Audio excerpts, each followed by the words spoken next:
तो अल्लाह ताला कहते हैं अला इन्ना औलिया अल्लाह ला खौफुन अलैहिम वला हुम यहज़नून, अल्लाह के दोस्तों को खौफ और गम नहीं होता।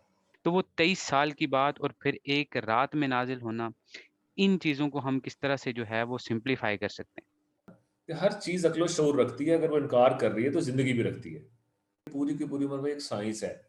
हमने इसे गुनाह सवाब के दस्तावेज़ बना दिया है। इतने लफ्ज़ पढ़ोगे इतना सवाब होगा, और वो बिल्कुल। ज़ात जो बगैर हिसाब के देती है उससे सौदेबाज़ी करते रहते हैं। अब सोच के बताइए ज़रा, फ़ील कीजिए अगर 60,000 की फ्रीक्वेंसी को पत्थर से टच करेंगे क्या हाल होगा? रेज़ा-रेज़ा हो जाएगा। कुरान कह तो रहा है। बिस्मिल्लाहिर्रहमानिर्रहीम। नाज़रीन, मैं हूँ आपका होस्ट उमर असगर और मेरे साथ हमारे बहुत ही मोहतरम उस्ताद मोहतरम डॉक्टर फ़वाद बशीर साहब मौजूद हैं। नाज़रीन, जैसा कि आपने देखा, हमने पिछले प्रोग्राम में डॉक्टर साहब से रमज़ान के बारे में कुछ सवालात किए, फिर हमने डॉक्टर साहब से पूछा कि रोज़ा क्या है बेसिकली? तो रोज़े के बारे में हमने बात की, फिर हमने तकवा की बात की। उसके बाद अगर देखा जाए तो रमज़ान जो है हमारी ज़िंदगियों में थ्रू आउट चलता आ रहा है, और ये रमज़ान कब से है हमारी ज़िंदगियों में? हज़ूर पाक जब मक्का से मदीना हिजरत करके गए और उस हिजरत के दूसरे साल हज़ूर सल्लल्लाहु अलैहि वसल्लम ने रमज़ान का हुक्म दिया बेसिकली लोगों को, और लोगों ने वहाँ से रोज़े रखना शुरू किए, और वो उस कंटिन्यूटी में आज तक चलते आ रहे हैं, और बिलियन ऑफ पीपल जो हैं वो दुनिया में जो है वो रोज़े रखते हैं उसी शर्फ़ की निस्बत से। तो रमज़ान बेसिकली हम अल्लाह पाक ने हमें अता किया, और अल्लाह पाक की खुशनुदी हासिल करने के लिए और तक़वा हासिल करने के लिए हम इस महीने को अल्लाह ताला के ख़ास अहकामात के मुताबिक गुज़ारते हैं।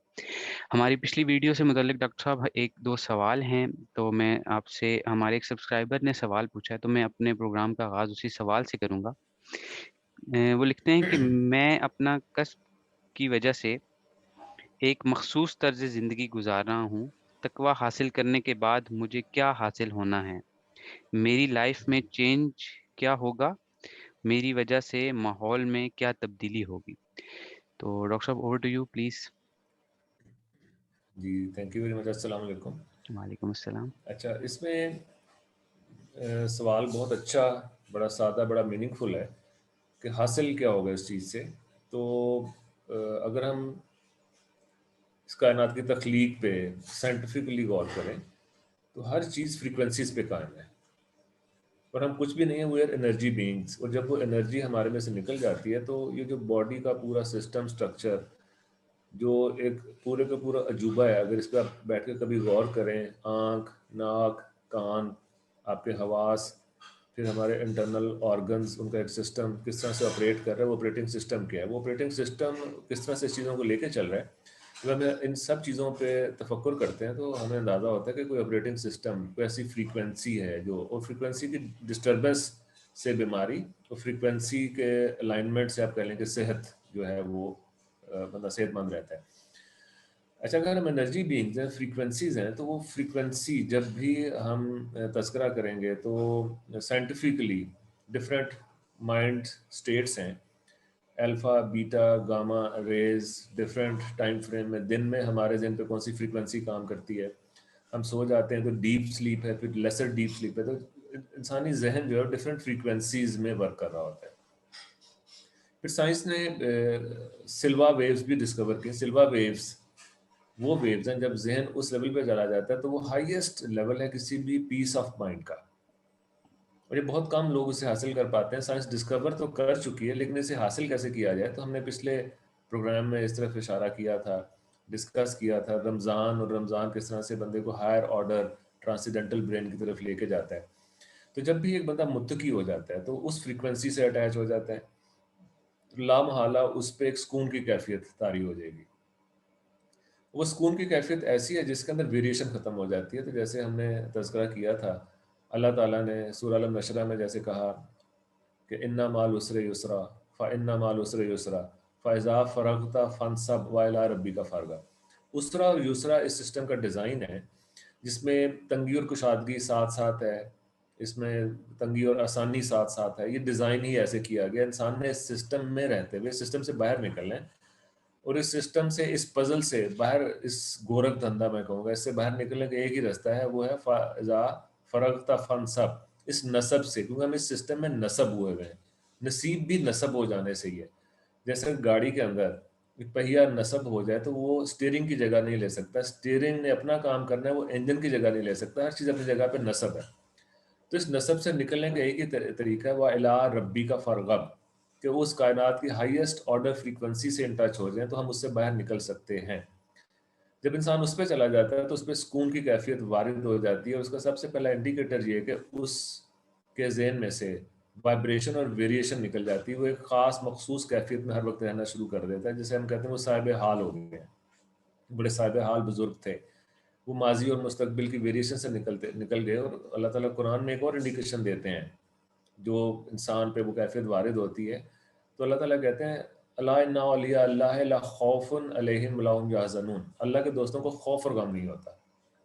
तो मेरे भाई खौफ जो है वो मुस्तकबिल से, और गम माज़ी से रिलेटेड है। क्योंकि हमें बिल्कुल। फ्यूचर में कुछ होने या ना होने का खौफ होता है, अनसीन का खौफ होता है, और गम हमें माज़ी के किसी ऐसे इंसिडेंट पे होता है जो हमारी मर्ज़ी के खिलाफ हुआ था। जब इंसान खौफ और गम से निकल जाता है, वो अल्लाह का दोस्त हो जाता है, या जब बंदा अल्लाह का दोस्त बन जाता है तो उसे फ्यूचर का खौफ और माज़ी का गम निकल जाता है, क्योंकि उसे ये पता होता है कि जो हुआ वो अच्छे के लिए हुआ, और जो होगा अच्छे के लिए होगा, क्योंकि दोस्त आपके साथ अच्छा ही करेगा। तो जब बंदा दोस्ती के इस लेवल पे चला जाता है तो वो इन वेरिएशन से निकल जाता है। जब उसके ज़हन के ऊपर एक ख़ास कैफ़ियत वारिद होती है तो पूरा का पूरा आपका जो फ़िज़िकल सिस्टम है वो भी चेंज हो जाता है। और ये बड़ी कॉमन सी साइंटिफिक एक्सप्लोरेशन है कि स्ट्रेस के अंदर आपकी बॉडी में ख़ास तरह के हार्मोन्स रिलीज़ होते हैं, जो बॉडी के अंदर इम्यून सिस्टम और हर चीज़ को डिस्टर्ब करते हैं। और इसे साइलेंट किलर भी बोला जाता है। स्ट्रेसर्स स्ट्रेस क्रिएट करते हैं, वो स्ट्रेन पहले मेंटल होता है, फिर फिजिकल स्ट्रेन में कन्वर्ट हो जाता है। अगर स्ट्रेस ये करता है तो इसका मतलब है जब बंदा पीस ऑफ माइंड में जाएगा तो उसमें भी वही इसी तरह से पहले आपके स्पिरिचुअल लेवल पे, फिर आपके मेंटल लेवल पे, और फिर आपके फिजिकल लेवल पे वो चेंजेस आनी शुरू हो जाएंगी। अगर आप देखें तो जो जो भी अल्लाह के दोस्त हैं, अल्लाह के वली और नबी, उनकी बॉडी में अगर आप देखें तो क्या तगय्युर वाक़ होता है कि वो डिज़ीज़ बीमारियों का कम शिकार होते हैं। और फिर बंदा कहता है कि बीमार तो वो होते हैं। अच्छा, बीमारी में और डिसऑर्डर में फ़र्क है। हुँ, बॉडी की एक लिमिटेशन है, एक ख़ास एज के बाद इसमें डेफ़िनिटली डाउनफॉल भी आएगा, चेंजेस भी आएँगे, इसके ऑर्गन्स अपना काम कम करना शुरू कर देंगे। ये डिसऑर्डर्स हैं, जो बॉडी में डिफ़ॉल्ट सेटिंग में इसने डिटीरियोरेट होना ही होना है, क्योंकि हर ज़ी नफ़्स ने मौत का ज़ायक़ा चखना है। इस प्रोसेस से हमने गुज़रना ही गुज़रना है। ज़िंदगी सफ़र ही मौत की तरफ का है, ठीक है? बिल्कुल। तो बहरहाल ये सवाल अच्छा इस हवाले से कि इसमें जब पीस ऑफ माइंड अचीव हो जाता है तो एक ख़ास कैफ़ियत है, बंदा गम और खौफ से निकल जाता है। एक ख़ास तरह की सुकून की कैफ़ियत में रहना शुरू कर देता है, और फिर ये कि उसके मेंटल और फिज़िकल सारे के सारे प्रोसेसेस चेंज हो जाते हैं, और उसका वो हार्मोनिक सिस्टम सारे का सारा चेंज होता है। बाकायदा वो इंसान इस चीज़ को फ़ील भी करता है। जब बंदा उस मुशाहदाती तर्ज में उस सिस्टम का मुशाहदा कर लेता है तो फिर वो चीज़ सामने आ जाती है, तो बंदा यकीन की उस कैफ़ियत में चला जाता है। इसे मुत्तकी कहा जाता है। और डेफिनेटली मुत्तकी बने बगैर बंदा खौफ और गम से बाहर नहीं निकल सकता। और बाकायदा एक कैफियत है, एक मुशाहिदा है, उसमें बिल्कुल डाउट नहीं होता उस बंदे को, जैसे हम थ्री डायमेंशनल वर्ल्ड में रहते हैं। अब आप खुद सोच के बताइए, चूंटी टू डायमेंशन में रहती है, उसे तीसरी डायमेंशन परसीव नहीं कर पाती। जी, मतलब उसे लंबाई चौड़ाई ऊंचाई में से ऊंचाई परसीव नहीं करती। हम ऊंचाई में जब ऊंचाई को भी परसीव करते हैं, थ्री डायमेंशन में रहते हैं तो आप खुद सोचिए, चूंटी की दुनिया ज्यादा अजीम शान है या इंसान की? इंसान की मल्टीपल इंसान चीज़ें की ना। देख अगर सकता है। इंसान एक फोर्थ डायमेंशन में चला जाए हुँ, तो उसकी जिंदगी ऐसी रहेगी या ज्यादा वसी और ईज हो जाएगी? ज़्यादा वसीअ और इसकी तरफ जाएँगे फिर। और जब आप इस एक ऐसी हस्ती से कनेक्ट हो जाए जो डायमेंशन लेस है, जिसकी मल्टीपल अनगिनत डायमेंशन है, तो फिर इंसान की जिंदगी क्या कैफियत होगी? ये है वो जहन, ये है वो इदराक, ये है वो मुशाहिदा जो इंसान को अपने अशरफुल मखलूक़ात होने के करीब लेके जाता है। जी उमर भाई। बेशक, बेशक। सर, अगर मैं इसको मतलब समराइज़ करने की कोशिश करूँ कि जब हम हाल की कैफ़ियत में चले जाएँगे, तो हम ये सारी चीज़ें जो हैं वो अचीव कर सकते हैं। तो बिल्कुल बिल्कुल बजा फ़रमाया आपने। अब अगर मैं अपने प्रोग्राम में आगे बढ़ते हुए आपसे सवाल करूँ रमज़ान की मुनासबत से, हमें जो बताया गया through out the time period है, जो हमने सुना कि 23 साल का एक अरसा है, जिसमें कुरान मजीद नाज़िल हुआ और वो इक़रा बिस्मि रब्बिकल लज़ी से स्टार्ट हुआ, जब हज़ूर सल्लल्लाहु अलैहि वसल्लम जो है वो मक्का में थे। फिर उसके बाद मदीना में गए, वहाँ पे रोज़े फ़र्ज़ हुए, सारी चीज़ें हुई। तो एक 23 साल का अरसा था। लेकिन जब हम कुरान पाक की सूरत देखते हैं, सूरतुल क़द्र, इन्ना अंज़लनाहु फ़ी लैलतिल क़द्र वमा अदराका मा लैलतुल क़द्र, तो उसमें क्लियरली लिखा गया है कि मतलब ये है वो रात है, एक स्पेसिफ़िक रात जो रमज़ान की है, उसमें ये बात बताई जाती है कि उस रात को कुरान मजीद नाज़िल हुआ। तो वो 23 साल की बात और फिर एक रात में नाज़िल होना, इन चीज़ों को हम किस तरह से जो है वो सिम्प्लीफ़ाई कर सकते हैं। बड़ा ज़बरदस्त थॉट प्रोवोकिंग क्वेश्चन है आपका। अच्छा, अगर हम अपने आस-पास देखें तो हमें जो लैलतुल क़द्र के बारे में बताया गया, कदर वाली रात है, बिल्कुल ठीक है। और इस रात को फ़रिश्ते नाज़िल होते हैं, बड़ा अजीब सवाब होता है, हज़ार महीनों के बराबर सवाब होता है इबादत का। अच्छा, और भाई अब इसमें से कौन-सी रात लैलतुल क़द्र 21, 23, 25, 27 में से कोई एक है या कोई भी हो सकती है? कोई भी हो सकती है। अच्छा, अब खुद बताइए कि अल्लाह ताला के किसी भी हुक्म के अंदर कोई शक-शुबे की गुंजाइश होती है या क्लैरिटी होती है अल्लाह ताला के अहकामात में? ला रैब फ़ीह, मतलब उसमें कोई शक नहीं। बिल्कुल ठीक हो गया। अब अगर मैं बड़ा ऐसे मतलब ओपन सी बात करने लगूँ, अगर हम शक में पड़ जाएँ कि 21 है, 23 है, 25 है या 27 है, तो इसका क्या मतलब हुआ? थोड़ा डाउट में चले गए ना हम। थोड़ा डाउट में चले गए। दूसरा हमें जो बताया गया, एक ऐसी लाशऊरी कैफ़ियत जिसमें कुरान नाज़िल हुआ, ये कोई शऊरी वारदात नहीं है, लाशऊरी वारदात है। और इंसानी शऊर आज तक लाशऊर को कोई वोकैब्युलरी भी नहीं दे सका। हम शऊर कहते हैं और हम कहते हैं लाशऊर, ये शऊर नहीं है, ये कॉन्शियस है, ये अनकॉन्शियस है, ये कॉन्शियस नहीं है। आप खुद सोचिए हमारी वोकैब्युलरी की लिमिटेशन, हम उस कायनाती शऊर को कोई नाम भी नहीं दे सके। हम कहते हैं ये शऊर नहीं है और ये हुँ, शऊर है। बिल्कुल। बड़ी लिमिटेड सी बात है। मसलन हम में से अक्सर लोगों ने फरिश्ते या जिन्नात को नहीं देखा हुआ। तो हमारे शऊर हुए या लाशऊर हुए? लाशऊर हुए। लाशऊर हुए। अगर वहाँ पे उन्हें देख लेंगे तो क्या बन जाएगा? रियलिटी, शऊर बन शऊर। जाएगा हमारा। जी, शऊर में आ जाएगी ना वो चीज़ें। तो जी। ये हकीकत है शऊर और लाशऊर की। ये शऊर की एक्सपेंशन है और ये नेक्स्ट लेवल है जिसको हम लाशऊर कह के तो उसे साइड पर रख देते हैं। अच्छा, अब अगर वो लाशऊरी कैफियत है तो इसका क्या मतलब हुआ कि हमारा शऊर अभी उसको पिक नहीं कर पा रहा और हम उसको अंडरस्टैंड नहीं कर पा रहे। और अल्लाह ताला ने अगली आयत में बड़ा खूबसूरत तरीके से इंसान को तंबीह की है। इन्ना अंज़लना फ़ी लैलतुल क़द्र वमा अदराका मा लैलतुल क़द्र। आगे क्या किया गया? वमा अदराका मा लैलतुल क़द्र। इसका मतलब तुम्हें इदराक है या नहीं है? अल्लाह ताला कहता है तुम्हें इदराक नहीं है। इसका मतलब है जो अभी तक हमने बातें की वो ठीक नहीं है। फिर कहा गया कि जी रमज़ान की उस रात में जी आपके जी जानवर खामोश हो जाते हैं, मौसम ना ठंडा ना गर्म होता है। हमने सारी शऊरी कैफियत को एक्सप्लेन कर दिया लाशऊर से जुड़ने के लिए, हालांकि वो तो लाशऊरी कैफियत है, उसका शऊर से क्या लेना देना। हम उसे शऊर पे डिफाइन करने की कोशिश कर रहे हैं। अच्छा, अल्लाह ताला कह रहा है तुम्हें इदराक नहीं है और तज़किरा हो रहा है रात का। और हमें इस चीज़ का पता है कि सारा कुरान एक रात में नाजिल नहीं हुआ। अब इसके बहुत सारी इंटरप्रिटेशन दी जाती हैं कि वो सातवें आसमान पे आ गया, लोहे महफूज पे आ गया और इस तरह की बहुत सारी बातें की जाती हैं। कुरान में अल्लाह ताला फरमाते हैं मैंने पहाड़ों से पूछा मेरी अमानत का बोझ उठा सकते हैं, पहाड़ों ने इनकार कर दिया क्योंकि उन्हें अपनी हैसियत का, कैपेबिलिटी का पता था कि हम इस काबिल नहीं हैं। तो अल्लाह ताला ने ज़मीन व आसमान में दरख्तों से पूछा, जो कुछ ज़मीन व आसमान में है सब ने अपनी हैसियत, कैपेबिलिटी देखते हुए इनकार कर दिया।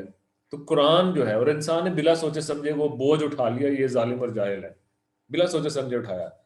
तो ये एक फार्मूला बना कि हर चीज़ अक्लो शऊर रखती है, अगर वो इनकार कर रही है तो ज़िंदगी भी रखती है। पहाड़ों में बिल्कुल, ज़िंदगी है, साइंस साबित करेगी। दरख्तों में ज़िंदगी है, साबित कर चुकी है। कुरान कह रहा है कि पहाड़ भी ज़िंदा मखलूक हैं और वो हाँ या ना में इकरार कर रहे हैं, इसका मतलब अक्लो शऊर भी रख रहे हैं। अब अगला शऊर रख रहे हैं, कैपेबल नहीं है उस चीज़ को उठाने का, इसलिए इनकार कर रहे हैं। इंसान ने बिला सोचे समझे उठा लिया। इसका मतलब उठा सकता है, कैपेबल है, लेकिन अकल शऊर नहीं रखता। बाकी अक्ल शऊर रखते हैं, कैपेबल नहीं है। इंसान कैपेबल है, अकल शऊर नहीं रखता। इसने अकल और शऊर को वाइब्रेट करना है, इसने एक्टिवेट करना है, फिर इसको समझ में आएगा कि उसने क्या चीज़, क्या बोझ उठाया। अल्लाह ताला फरमाते हैं अगर मैं कुरान को पहाड़ों पर नाजिल करता तो रेजा रेजा हो जाते। बिल्कुल, तो आप खुद सोचिए कि कौन सी चीज़ ऐसी है जो मुतहम्मिल हो सकती है इस बोझ को उठाने का। तो इसका मतलब है हमारी इंटरप्रिटेशन शायद शौरी काविश है, लेकिन हकीकत से दूर है। फिर दूसरी तरफ अल्लाह ताला फरमाते हैं शाहरु रमज़ान अल्लज़ी उन्ज़िला फ़ीहिल कुरान, हमने रमज़ान को कुरान के महीने में नाजिल किया, हमें इस चीज़ का भी पता है। आखिरी आयत को ही देख लें, खुतबा हुज्जतुल विदा, आप बिल्कुल, सल्लल्लाहु अलैहि वसल्लम ऊँटनी पे सवार खुतबा फरमा रहे हैं और आखिरी आयत 10 ज़ुल्हज को नाजिल हो रही है, रमज़ान का महीना ही नहीं था। बिल्कुल, ये अल्लाह ताला क्या कह रहे हैं, अब उधर क्या बात हो रही है। तो तज़किरा हो रहा है रात का। अल्लाह ताला कुरान में फरमाते हैं, हमने मूसा से वादा किया 30 रातों का, जब कोहे तूर पे गए, बिल्कुल, पूरा किया 40 रातों में, तज़किरा फिर रात का हो रहा है। तो हमें लामहला गौर करना पड़ेगा अल्लाह ताला रात किसको कह रहे हैं। हमारे यहाँ दिन और रात डिटरमिन करने के लिए हम देखते हैं कि ज़मीन की एक हरकत है।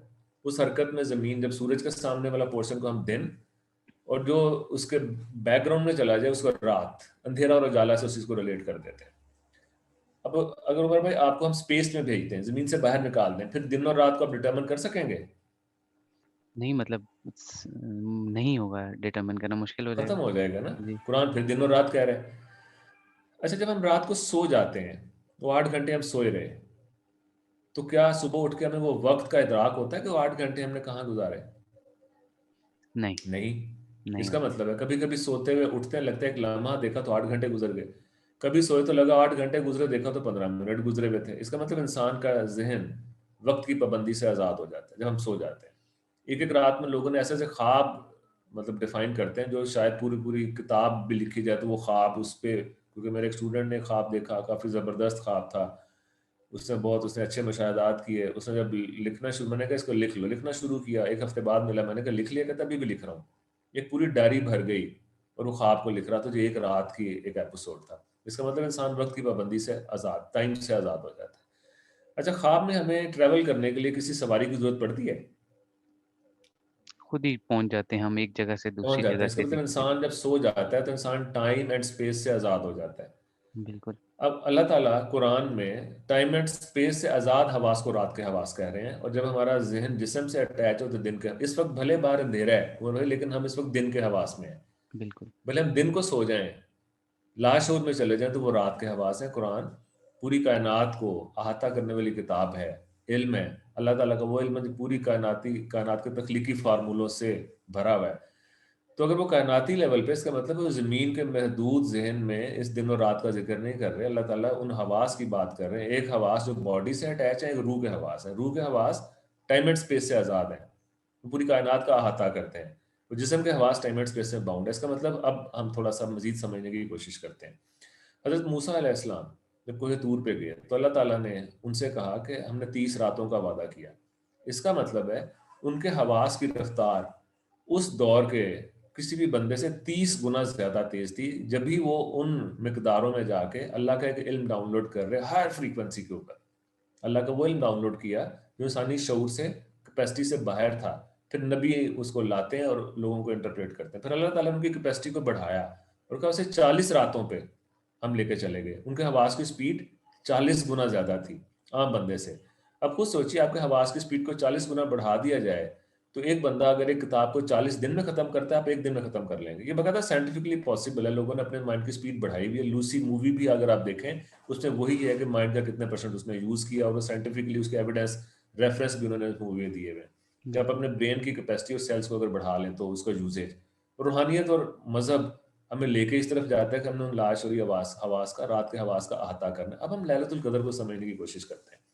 इन्ना अंजलना फी लैलतुल कदर, अगर हम इसको ऐसे अंडरस्टैंड करें, अल्लाह ताला कह रहे हैं मैंने इसे खास मिकदारों वाली रात में नाजिल किया। वो मिकदारें क्या हैं? अल्लाह ताला ने कहा तुम्हें इदराक नहीं है, लेकिन अल्लाह ताला ये नहीं कह रहे तुम्हें इदराक नहीं हो सकता। अल्लाह कह रहे हैं अभी नहीं है। हुँ, लैलतुल कद्र खैरुम मिन अल्फ शहर, हजार महीनों से बेहतर है। अब बेहतर खुद सोचिए, हजार महीने, महीने कितने हुए? 30 दिन। 30 कितना दिन। बन गया? 30,000। जी, अगर हम दिन और रात को 2 यूनिट काउंट कर लें, तो मूसा 40 दिन का मतलब है दिन और रात उनके हवास की स्पीड 80 गुना ज्यादा थी। दिन और रात 2 यूनिट है। अगर ये 30,000 अल्लाह ताला फरमा रहे हैं रातों के बराबर, दिन और रात 2 यूनिट करें, टू से मल्टीप्लाई करें, तो 60,000 की एक फ्रीक्वेंसी हमारे सामने आती है। बिल्कुल, इसका मतलब ये हुआ कुरान किस फ्रीक्वेंसी पर नाजिल हो रहा है? 60,000 की 60,000। रेजोनेंस पे, 60,000 की फ्रीक्वेंसी पे, इस बैंड विड्थ पे कुरान के हवास, इल्हाम के हवास एक्टिवेट हो जाते हैं। जब ये 60,000 की फ्रीक्वेंसी इंसानी शऊर ने हासिल की, जब ये शऊर ने हासिल कर ली, तो अब आगे अल्लाह ताला क्या फरमा रहे हैं? तनज़्ज़लुल मलाइका। मलाइका, आपके सामने सबसे पहले चीज़ क्या मुशाहदा बनेगी? आपको मलाइका नजर आने शुरू हो जाएंगे जो हायर फ्रीक्वेंसी की मखलूक है। पहला बिल्कुल, स्टेप। अच्छा, अब मलाइका नूरानी मखलूक हैं। जब आप एक अपने ज़हन की कैपेसिटी से मज़ीद एक sophisticated higher order, higher frequency वाली मखलूक आपके सामने, आपका इदराक बनी, उसकी फ्रीक्वेंसी आपकी फ्रीक्वेंसी में ऐड हुई तो आपकी फ्रीक्वेंसी मजीद बढ़ गई। बिल्कुल। आपकी फ्रीक्वेंसी जब मजीद बढ़ी तो तनज़्ज़ुलुल मलाइका तो वर रूह, अगली अगली चीज क्या आपके सामने आएगी, आपकी रूह। रूह आपके सामने आ जाएगी, रूहानी सिस्टम आपके सामने आ जाएगा, रूहुल अमीन आपके सामने आ जाएंगे। बिल्कुल। तनज़्ज़ुलुल मलाइका तो वर रूह, किस तरह से, फीहा बेइज़्नि रब्बिहिम, तेरे रब के हुक्म से होगा सारा कुछ, अल्लाह की मर्जी के बगैर कुछ नहीं हो सकता। फीहा बेइज़्नि रब्बिहिम मिन कुल्ले अम्र, अगली चीज क्या सामने आएगी, मिन कुल्ले हम। अम्र, अल्लाह ताला ने, हमने कहा अल्लाह ने कुन कहा, कायनात पैदा होगी, फयाकून। अल्लाह ताला कह रहे हैं एक कुन थोड़ी है, मिन कुल्ले अम्र, अल्लाह के पता नहीं कितने अम्र हैं, अल्लाह ताला की अज़ीम शान वसीओ रीज लामहदूद हस्ती, एक कुन कह के खुदा ना खास्ता नौज़ुबिल्लाह थक थोड़ी गई। अल्लाह ताला के कुल्ले अम्र, इसका मतलब ये हुआ फिर अल्लाह ताला के सारे अवामिर, अल्लाह ताला इतनी अजीम शान बड़े ज़र्फ वाली हस्ती हैं, वो सारे अमर बंदे के सामने रखते हैं। अब बंदा फिर उस लेवल पे जाके उन अवामिर को जब देखेगा अपने ज़र्फ के मुताबिक, अल्लाह की अता के मुताबिक, जब वो चीज़ें सामने आ गई तो इंसानी शऊर की कैपेसिटी बढ़ती चली जा रही है। फिर हम पढ़ते हैं तनज़्ज़ुलुल मलाइकतु वर्रूह फीहा बिइज़्नि रब्बिहिम मिन कुल्li अम्र, सलाम, सलामती है ये रात। अब इसका मतलब उसने पीस ऑफ माइंड, जो पहला क्वेश्चन था, पीस ऑफ माइंड उस पीक पे होंगे जो पूरे कायनात का और कायनातों का अहाता करके बैठा हुआ होगा। हिया हत्ता मतलाइल फज्र। फज्र, अब ये फजर जो हम कह रहे हैं 4:35 वाली, और एक वो अल्लाह ताला फजर कह रहे हैं, वो कौन सी है? वो फजर वो है जिसमें आपका, आप खुद रिकॉल करें, जब हम सो के सुबह उठ रहे होते हैं तो हमारा जहन एक बीच की कैफियत में होता है, जिसमें हमारा शऊर जागने की कोशिश कर रहा होता है, लाशौर पूरे ख्वाब उसके जहन में होते हैं जो उसने रात को देखे हुए होते हैं, और हम दोनों चीज़ों को साथ लेकर चल रहे होते हैं। पीस किसी सुकून किसी कैफियत होती है, उस कैफियत से बाहर निकलने को दिल नहीं करता, बार बार स्नूज कर देते हैं अपने अलार्म को भी। अब जिसमें शऊर और लाशऊर जुड़े हुए हैं, शऊर लाशऊर को टच कर रहा है, पूरे ख्वाब भी जाते हैं एकदम हड़बड़ा के, जब हम उठते हैं तो ख्वाब सारे भूल जाते हैं, शऊर एक्टिवेट होता है, लाशऊर सो जाता है या बैकग्राउंड में चला जाता है। वो जो कैफियत जिसमें शऊर और लाशऊर जुड़े हुए दिन और रात के हवास, कुरान उसे फजर कह रहा है बिल्कुल। कि फजर की कैफियत तक जब तक इंसान रहता है, आपका लाशऊर और शऊर जुड़े रहते हैं, यही वो मकसद है। फिर कुरान में अल्लाह ताला एक और जगह फरमाते हैं इन्नल कुरान फजरा काना मशहूदा, कि फजर के टाइम, फजर के जहन, शऊर और लाशूर अगर जुड़ के कुरान को देखेंगे इस कैफियत और इस फ्रीक्वेंसी के साथ, कुरान मुशाहदा बन जाएगा, क्योंकि हायर फ्रीक्वेंसी। आज पत्थर तोड़ने के लिए एक ड्रिल यूज की जाती है जो हैमरिंग करती है पत्थर को, एक खास फ्रीक्वेंसी, कुछ 100 की फ्रीक्वेंसी पर मिनट में पत्थर को तोड़ देती है। जी। अब सोच के बताइए, जरा फील कीजिए, अगर 60,000 की फ्रीक्वेंसी को पत्थर से टच करेंगे क्या हाल होगा? रेज़ा रेज़ा हो जाएगा। कुरान कह तो रहे, तो बिल्कुल। कुरान, अल कुरान, कुरान किरत, रेपिटेशन की हम बात करते हैं, तो कुरान जो है वो बेसिकली रेपिटेशन है। हम कहते हैं बार बार पढ़ी जाने वाली किताब ही हमारी इंटरप्रिटेशन है, कुरान का मतलब ही रेजोनेंस है, और रेजोनेंस सूरह कदर में बयान कर दी गई है, और ये वो रेजोनेंस है जिसमें कुरान के हवास एक्टिवेट होते हैं। अब आप खुद सोचिए, जब लैलतुल कदर के हवास आप सल्लल्लाहु अलैहि वसल्लम की क्वालिफिकेशन बन गए, आपने वो हवास की कैपेसिटी अचीव कर ली, आप पे जब भी वही नाजिल होती थी, या तो झींगर की आवाज़ आती थी जो रात के टाइम आया करती है, या घंटी की आवाज़ आती थी, और आप सल्लल्लाहु अलैहि वसल्लम पे वो हवास आप एक्टिवेट करते थे, या एक्टिवेट अल्लाह ताला के करम से, अल्लाह ताला के हुक्म से हो जाते थे, उस फ्रीक्वेंसी पे जाके वो चीज़ नाजिल होती थी जिसमें शैतान की इंटरफेरेंस नहीं है, क्योंकि इस फ्रीक्वेंसी पे कोई चीज़ पहुंच ही नहीं सकती, ये वो वही के हवास है। अब इस पे मजीद हम अगर तफक्कुर करें तो हमारे हवास की स्पीड अगर हम एक तस्वुर कर लें, और एक 60,000 की फ्रीक्वेंसी पे एक चीज़ नाजिल हो रही है, तो एक की फ्रीक्वेंसी वाला वो 60,000 की फ्रीक्वेंसी को समझ सकेगा? नहीं। इसी वजह से झगड़े हैं, इसी वजह से हमारी इंटरप्रिटेशन है, शौरी हमने जाविये निकाले में, इस शऊर से लाशौरी दस्तावेज को समझने की कोशिश कर रही हैं, उस लाशौर में एंटर करने की कोशिश ही नहीं कर रहे। और रमज़ान वो एक तरीका कार है, जैसे हमने पिछली दफा भी डिस्कस किया था, जो इंसान को शऊर को इस स्पीड पे जाके लाशऊर से जोड़ देता है। तो बिल्कुल। ये है कुरान का नजूल। अब इसको आप अप्लाई कर लें, इंशाल्लाह अप्लाई होगा, कि जब ये फ्रीक्वेंसी हासिल हुई, कैसे?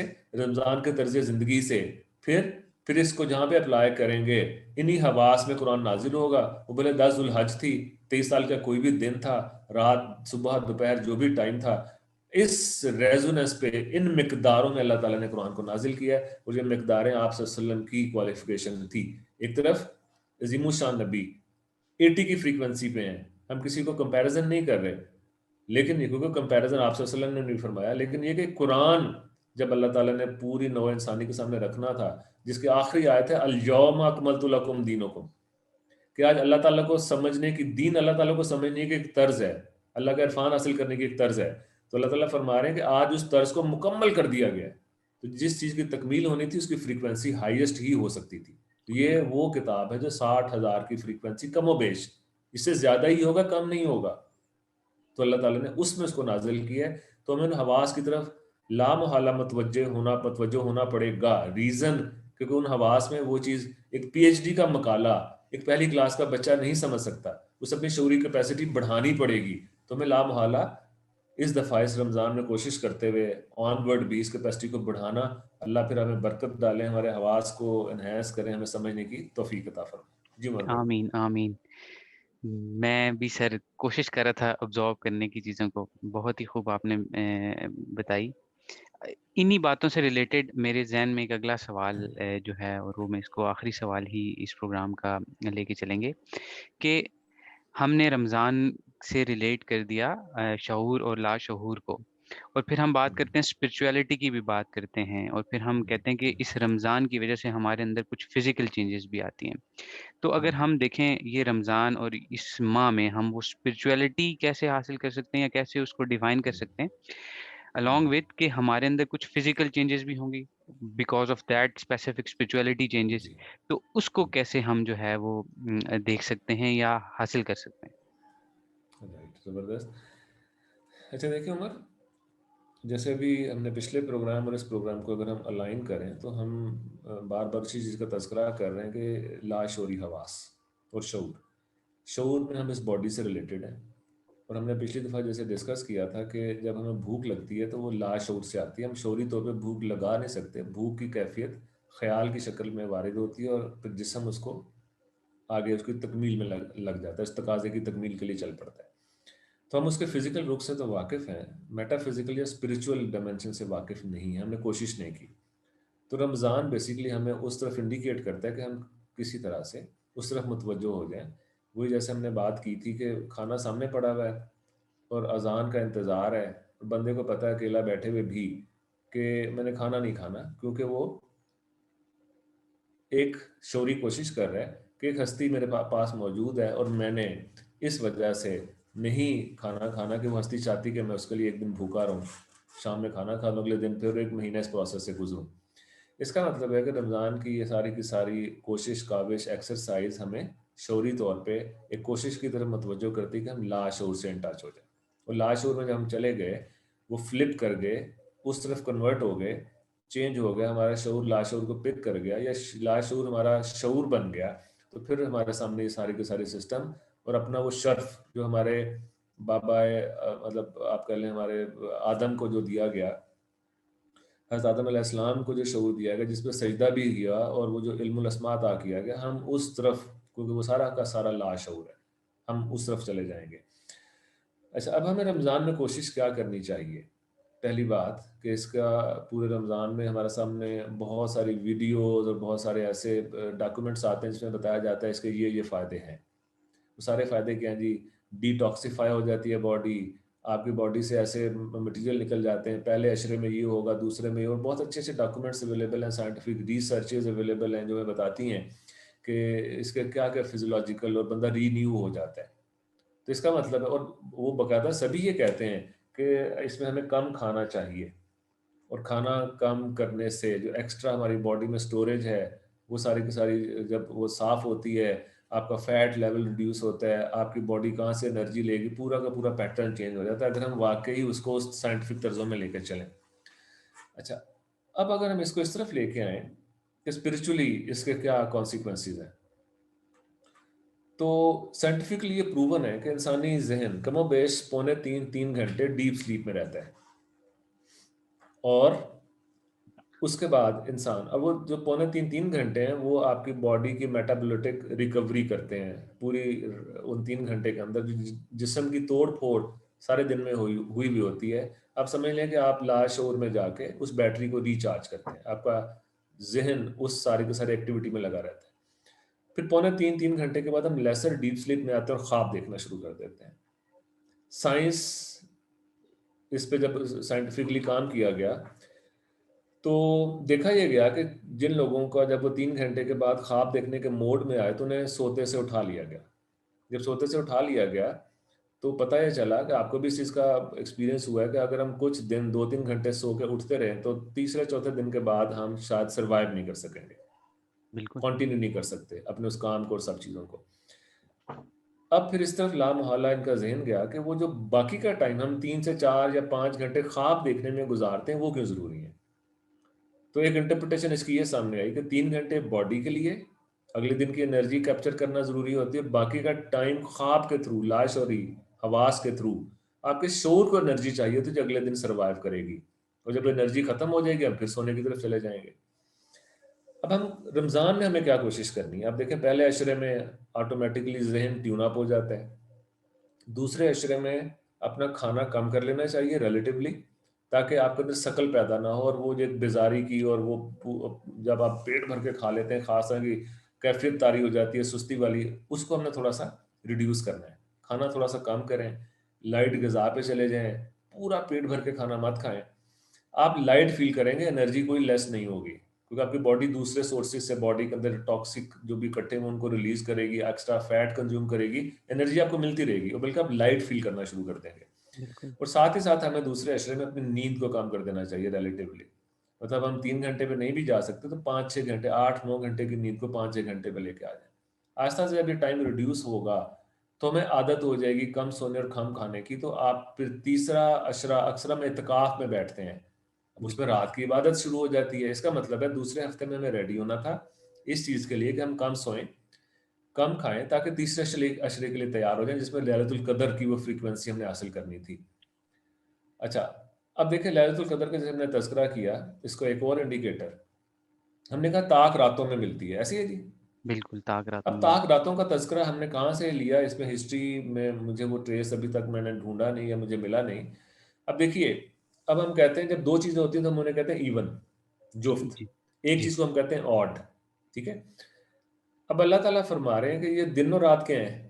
तो इवन। इसमें से जी, दिन को निकाल दें, पीछे क्या बच गया? ऑड। और अल्लाह ताला कह रहे हैं इसे ऑड में ढूँढें, इसे रात में ढूँढें। अब इसमें रातों का तज़किरा नहीं है, मेरे मतलब कामिल इल्म के मुताबिक। इसमें है कि आपको इस 2 यूनिट से वननेस में एंटर करना है। आपने रात के हवास में से ढूँढना है जिसकी फ्रीक्वेंसी ज़्यादा है। अच्छा, फिर आखिरी अशरा जब स्टार्ट हुआ, हमारी इबादत थोड़ी मज़ीद बढ़ गई, रात को जागना बढ़ गया, नींद मज़ीद कम कर ली। अच्छा, जब आप खाना कम खाएँगे, नींद कंट्रोल में आ जाती है। खाना ज़्यादा खाएँगे, बॉडी को ज़्यादा काम करना पड़ेगा, नींद ज़्यादा आएगी, लामहौला। तो पहले अशरे में हमने थोड़ा-सा फ्रीक्वेंसी में ऐड किया, दूसरे अशरे में हमने कॉन्शियसली कंट्रोल किया अपने खाने को और सोने को। तीसरे अशरे के अंदर हमने पहुँचते-पहुँचते हमने क्या काम स्टार्ट कर दिया, हमने मज़ीद अपना खाना-पीना और कम हुआ और फिर हम जो है उस सारे के सारे प्रोसेस से गुज़रते हुए नींद भी कम करते गए और होते-होते हमारे ब्रेन की फ्रीक्वेंसी बढ़ते आगे अल्लाह ताला का करम चाहिए कि कितनी जल्दी बंदा इस चीज़ पे, इस शऊर के घोड़े पे सवार हो जाए। जैसे हमने पिछले लेक्चर में भी कहा था कि ये घोड़ा हमें इंस्ट्रक्शन दे रहा होता है कि कम खाओगे तो बीमार हो जाओगे, कम सोओगे तो ये हो जाएगा। अब अगर वाक़ई हम एनर्जी इस बॉडी से ले रहे हैं तो बाकी बीमार हो जाएगी। लेकिन अगर हमने लाशऊर से एनर्जी लेना शुरू कर दें तो गारे हिरा वाला जो फ़ॉर्मूला हमने पिछली दफ़ा भी डिस्कस किया था कि कई के दिन वहाँ पे आप सल्लल्लाहु अलैहि वसल्लम जो खाने-पीने की चीज़ें साथ लेके जाते थे, वैसे ही वापस ले आते थे। तो वो बिल्कुल, लाशऊर से एनर्जी का प्रोसेस क्या है, वो प्रोसेस इंसान के सामने आना शुरू हो जाता है। और फिर ये है कि वो कम खाने, कम सोने के बावजूद भी एनर्जाइज़ रहता है, उसके हवास की स्पीड ग्रेविटी से निकलना शुरू हो जाती है, बढ़ना शुरू हो जाती है। अब इसको हम कितनी जल्दी मतलब हासिल कर लेते हैं। जिस बंदे को अब आप देखिए शाहरुर रमज़ान अल्लाज़ी का फिर एक और एंगल सामने आया कि आप सल्लल्लाहु अलैहि वसल्लम की पूरी ज़िंदगी को अगर देखा जाए, जिसको डॉक्यूमेंट किया गया है, आप सल्लल्लाहु अलैहि वसल्लम कम खाते थे और कम सोते थे। इसका मतलब है कि रमज़ान उनका तर्ज़ ज़िंदगी था। हमारा तो 1 महीना है ना, वो मज़ाक में भी ये बात कही जाती है ना, एक बंदा किसी और कंट्री शायद जैपनीज़ से उसने कहा कि रमज़ान में आप क्या करते हैं? कहते हैं हम सच बोलते हैं, हम झूठ नहीं बोलते, हम ये करते हैं, नेक काम करते हैं। तो उसने कहा तुम्हारी ज़िंदगी तो बड़ी आसान है, हमें तो सारा साल ही यही करना पड़ता है। Exactly sir. तो हमें फिर अल्टीमेटली जब एक बंदे का तर्ज़ ज़िंदगी ये बन जाता है, उसके हवास की स्पीड वो हो जाती है, तो फिर आप देखें अल्लाह ताला उनको क्या अता करते हैं। कुरान मतलब उनका हासिल है और पूरी कायनात में कोई भी चीज़ ऐसी नहीं जो उस फ्रीक्वेंसी को अचीव कर सके और हासिल कर सके। तो हमें उम्मती होते हुए उस ज़हन को हासिल करने की कोशिश करनी है, क्योंकि देखें नबूवत का स्टेटस जो है, उन नबी के लिए है, वो अल्लाह का वदीयत करदा है। लेकिन उलूम नबूवत सबके लिए हैं, जैसे कुरान के अंदर हज़रत सुलेमान अलैहिस्सलाम के वाक़े में अल्लाह ताला ने इंसानी शऊर का उस तरफ एक आप समझ लें कि हमें थोड़ा-सा इशारा किया गया है कि मलका बल्कीस का तख्त लाना था, बिल्कुल, उसको रोब में लाने के लिए। अब वो चल पड़ी है, तो उसके आने से पहले तख्त लाना ज़रूरी था। तो एक जिन जो उस दौर का बहुत ताकतवर जिन था, उसने कहा कि आपका दरबार बर्खास्त होने से पहले आपके पास वो पहुँच जाएगा। तो एक साहब जो किताब का इल्म जानते थे और किताबों में उनका तज़किरा मिलता है, उनका नाम इब्न सबा था। जी, अब अल्लाह ताला कहते हैं वो एक बंदा जो किताब का इल्म जानता था, उसने कहा कि तो आप पलक भी नहीं झपक पाएँगे, पलक झपक के खुलती है और तख्त सामने पड़ा हुआ होता है। बिल्कुल, अब ये वो स्पीड है, अब इसमें एक और तरफ भी इशारा है। वो ये कि क्या नबी ये काम नहीं कर सकते थे?